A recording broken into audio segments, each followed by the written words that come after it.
Hi ചെങ്ങൈമാരെ, എന്താ വിശേഷം? ഉഷാറല്ലേ? നമ്മളിപ്പോൾ ഉള്ളത് ദോഹയിൽ വിലാജിയോ മാളിൻ്റെ നേരെ മുമ്പിലാട്ടോ. വിലാജിയോ മാൾ വരുന്നത് ടോർച്ച് ടവറിൻ്റെയും ഖലീഫ സ്റ്റേഡിയത്തിൻ്റെ ഒക്കെ തൊട്ടടുത്തായിട്ടാണ്. ഈ മാളിന് ഒരുപാട് പ്രത്യേകതകളുണ്ട്. അതായത് ഇതിൻ്റെ എക്സ്റ്റീരിയറും ഇൻറ്റീരിയറൊക്കെ കണ്ടാൽ തന്നെ മനസ്സിലാവും. മറ്റുള്ള മാളുകളെ അപേക്ഷിച്ച് ഒരു വെറൈറ്റി തീമാണ് കേട്ടോ. കംപ്ലീറ്റ് ഇൻറ്റീരിയർ ആയാലും എക്സ്റ്റീരിയർ ആയാലും ഒക്കെ. ഇവിടുത്തെ പ്രധാനപ്പെട്ട പ്രത്യേകത എന്ന് പറയുന്നത് ഈ കനാൽ തന്നെയാണ് കേട്ടോ. മാളിൻ്റെ ഉള്ളിലൂടെ പോകുന്ന ഈ കനാലാണ്. ഇതിലൂടെ ബോട്ട് സർവീസൊക്കെ ഉണ്ട് കേട്ടോ. ഇപ്പോൾ നമ്മൾ കുറച്ച് നേരത്തെ വന്നതുകൊണ്ട് ബോട്ട് സർവീസ് തുടങ്ങിയിട്ടില്ല. നമ്മൾ ജസ്റ്റ് ഒന്ന് കറങ്ങി വരുമ്പോഴേക്ക് സ്റ്റാർട്ട് ചെയ്യും. പിന്നത്തെ പ്രത്യേകത എന്ന് വെച്ചാൽ ഇതിൻ്റെ സീലിംഗ് ആണ്.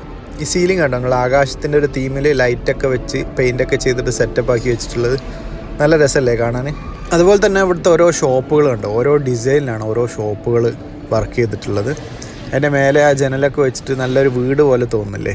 പിന്നെ ഒരു 3-4 സീറ്റിംഗ് ഒക്കെ കൊടുത്തിട്ടുണ്ട്. ഇത് പല സ്ഥലത്തായിട്ട് ഇങ്ങനെ സീറ്റിംഗ് കൊടുത്തിട്ടുണ്ട് ആൾക്കാർക്ക് ഇരിക്കാൻ വേണ്ടിയിട്ടുള്ള. ഇനി ഇവിടുന്ന് അങ്ങോട്ട് പോകുമ്പോൾ കുറച്ചുകൂടിയും വ്യത്യസ്തമായിട്ടുള്ള ഇൻറ്റീരിയറും കാര്യങ്ങളൊക്കെയാണ്.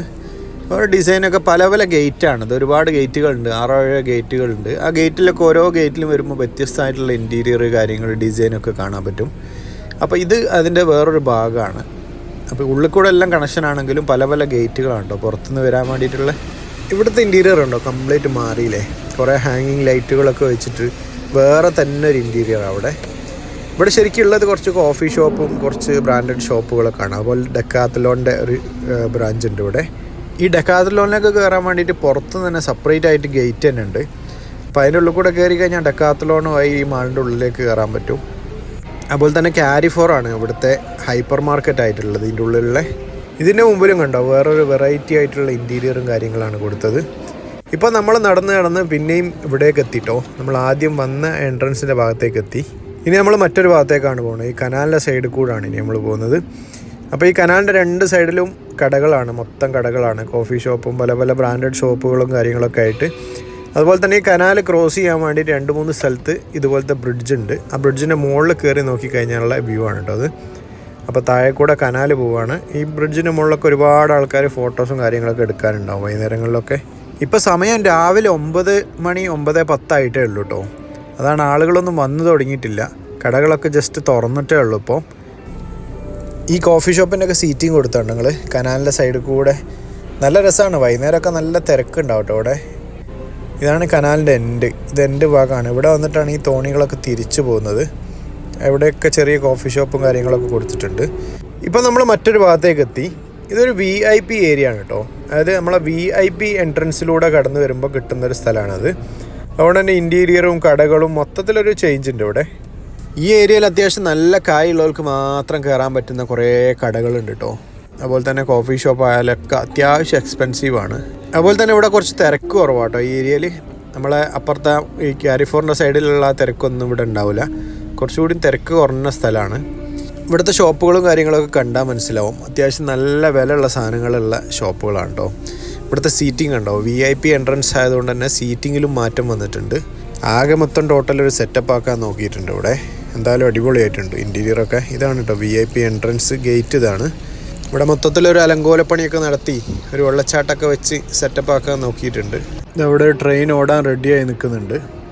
അങ്ങനെ നമ്മൾ കറങ്ങിത്തിരിഞ്ഞ് ഫുഡ് കോർട്ടിൻ്റെ ഭാഗത്തേക്ക് എത്തിയിരിക്കുകയാണ്. നമ്മളെ പ്രധാനപ്പെട്ട സ്ഥലം ഇതാണ്.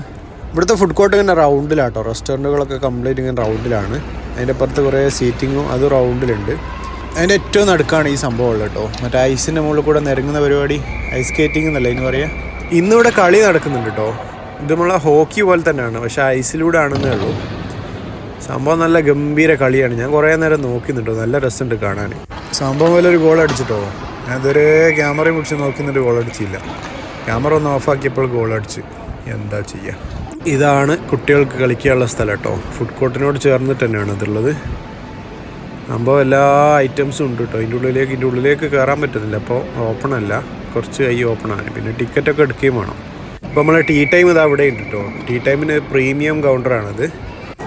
അപ്പോൾ ഇത് അവിടെ ഒരു സീറ്റിൽ പോയി നിൽക്കണം. ഞാനൊരു ഫുഡ് ഓർഡർ ചെയ്തിട്ടുണ്ട് കേട്ടോ. ചെറിയ സാൻഡ്വിച്ച് ഓർഡർ ചെയ്തിട്ടുണ്ട്. ഇത് അവിടുന്ന് തന്ന സാധനം കേട്ടോ. അപ്പോൾ ഓർഡർ റെഡി ആയി കഴിഞ്ഞാൽ ഇതിൻ്റെ മുകളിൽ ലൈറ്റൊക്കെ മിന്നി ഒച്ച ഉണ്ടാക്കും. അന്നപ്പോൾ പോയി വാങ്ങിയാൽ മതി. ഈ സാധനം ഒച്ച ഉണ്ടാക്കാൻ തുടങ്ങി കേട്ടോ. ഇതിങ്ങനെ മിന്നിട്ട് ഇങ്ങനെ ഒച്ച ഉണ്ടാക്കും. ഒച്ച നിൽക്കൂല കേട്ടോ. അതവിടെ കൊണ്ടുപോയി കൊടുക്കണേ. അങ്ങനെ അത് കൊണ്ടുപോയി കൊടുത്തിട്ട് ഫുഡ് ഞാൻ വാങ്ങി വന്നിട്ടുണ്ട്. ചെറിയ സാൻഡ്വിച്ചും ഒരു ജ്യൂസും ഒരു വെള്ളവും ഓർഡർ ചെയ്തിട്ടുണ്ട്. അപ്പോൾ ഇനി ഇത് കഴിച്ചിട്ട് നടക്കാം. അപ്പോൾ ഞാൻ ഫുഡൊക്കെ കഴിച്ച് വന്നപ്പോഴേക്കും ഇത് അവിടെ നമ്മളെ ബോട്ട് ഇങ്ങനെ ഓടൽ തുടങ്ങിയിരിക്കുന്നത്. ബോട്ടൊന്നും പറയാൻ പറ്റില്ല, തോണിയും അല്ല ബോട്ടും അല്ലാത്തൊരു സാധനം. ഇലക്ട്രിക്കാണ് കേട്ടോ, ഒച്ചയും ബഹളമൊന്നുമില്ല. അതാ കോലില്ല അവൻ്റെ കയ്യിലുള്ളത്, അതിന്മേലാണ് ഈ കൺട്രോൾ ചെയ്യുന്നത്. തിരിക്കുന്നതൊക്കെ അതിന്മേലാണ്. പിന്നെ മോട്ടറാണ്, ഇലക്ട്രിക് മോട്ടറാണ്, അതിന്മേലാണ് ഈ പോകുന്നത് സംഭവം. ഈ ബോട്ടിംഗ് ആണ് ഇവിടുത്തെ മെയിൻ ഒരു സംഭവം. ഞാൻ കയറിയില്ല, പക്ഷേ ഒറ്റ കയറുമ്പോൾ ഒരു സുഖമല്ലല്ലോ. അപ്പോൾ ഏതായാലും പുതിയ പുതിയ കാഴ്ചകളും വിശേഷങ്ങളൊക്കെ ആയിട്ട് അടുത്ത വീഡിയോയിൽ കാണാം. അപ്പോൾ നമ്മളെ ചാനൽ സബ്സ്ക്രൈബ് ചെയ്യാൻ മറക്കല്ലേ.